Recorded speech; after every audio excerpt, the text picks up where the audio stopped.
All right, here's a little story for you. This next song was written pretty much about Lindsay and me when we lived in San Francisco in the 60s.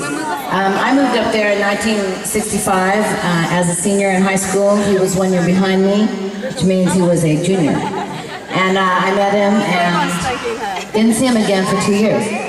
And I got a phone call and they said, would you like to join our band? And I said, absolutely, I'm going to junior college. I'm really not doing anything else and I'd love to. So I joined their band and it was a really good band.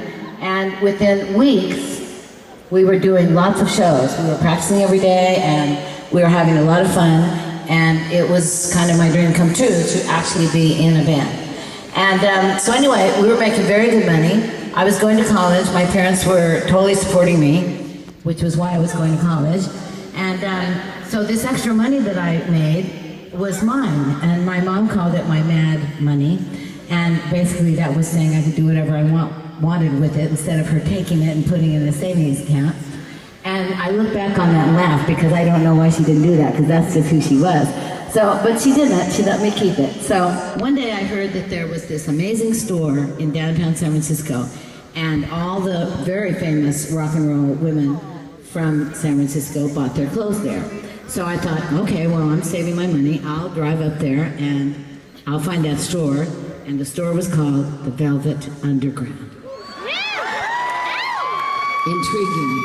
So I went up there, I found the store, and I walked into this little store that I expected to be a very big store. It was very tiny, very high ceilings, a beautiful hand-painted floor, the things that you remember. And I stood there and I looked at all these beautiful, beautiful things hanging on all the walls and I went, there's not a thing in here that you can afford. Nothing. Maybe a silver thread, but not even that probably. But what I really realized immediately was that I was probably standing exactly in the same place that Janis Joplin stood in.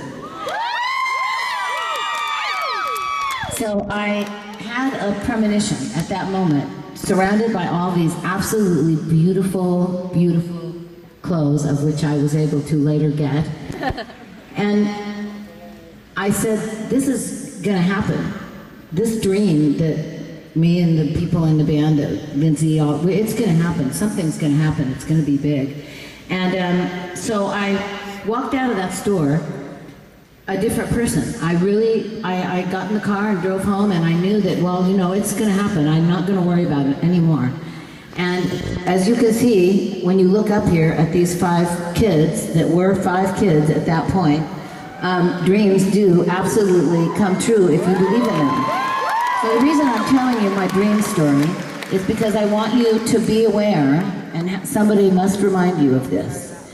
If your mom hasn't reminded you of it, I am taking mom's place, and I am telling you that if you have a dream that you believe in, a passion, and you want this, don't let anybody, not all the naysayers and all the people that will say you're not talented enough, you're not pretty enough, you don't have enough education, you're never gonna make it. And you're just like, you know, you're dead in the water, basically.